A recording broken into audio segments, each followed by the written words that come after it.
Feels so funny talking into a camera. For those of you who have acclimated and become comfortable, I truly say hats off. I'm taking a moment to do this because Rachel DOLEZAL is still in the news, and I don't think that the story has gotten the proper perspective. Black women are all up in arms. Caucasians have completely disowned her, but what we're missing here, the root of it, is image. The root of it is narrative. The root of it is desire to be. So, black women, I ask you, I query, how much money do you spend to Europeanize your own looks? Straightening your hair, making sure that it looks modified and perfect in a professional environment, and other attributes that are not necessarily ethnically or culturally relevant to you. So this woman has taken herself and completely recreated herself into a black woman, which minus the face, and we do have those who bleach, is very similar to what a black woman does, be it to survive or just because she appreciates the look.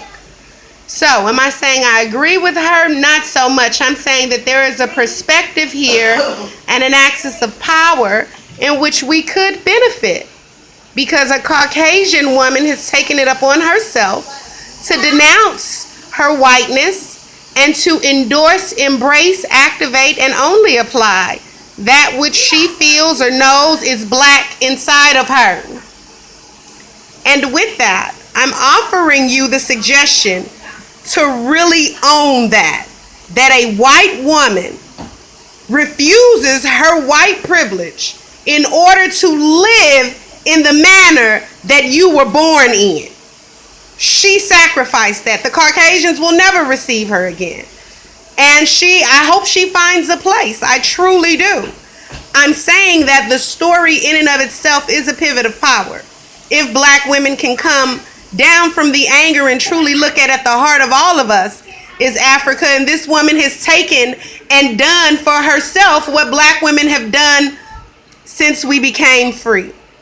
We worked to fit into their category. She took it and said, I know that these are the people, the apple of creation's eye. I know that I wholly identify with them, and therefore I will forego all of my white rights in order to make my stand. So whether you like it or not, there's a stand being taken here, and the stand is actually in benefit and advantage of the black woman. But one would have to remove emotion and actually look at the situation and look at this woman who is denouncing her Caucasian white privilege, her complexion for the protection, and she has chosen to go into this blackness. Now, I'm not saying I agree with it. I'm saying that I see the pivot of power if we could take it, if we can understand it, if we can allow it to penetrate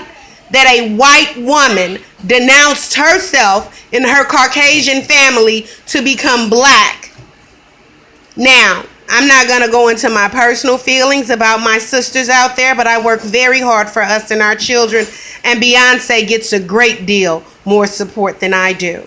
So with that, we have to understand priorities, focus, and execution, and we have to understand that is a true, it's an accolade to us, be it disguised as coal in a diamond or not. It is an accolade and ours to rejoice in, because somebody not only wanted to be us, but they gave up their privilege to be us.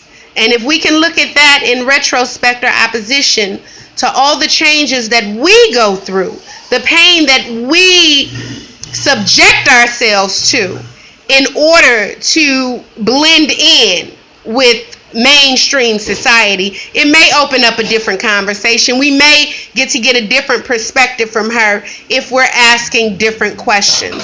So I thank you. This is Taylor Fan Philosophy signing off. I'll be back shortly with the guy on the metro in DC. Too much going on, guys.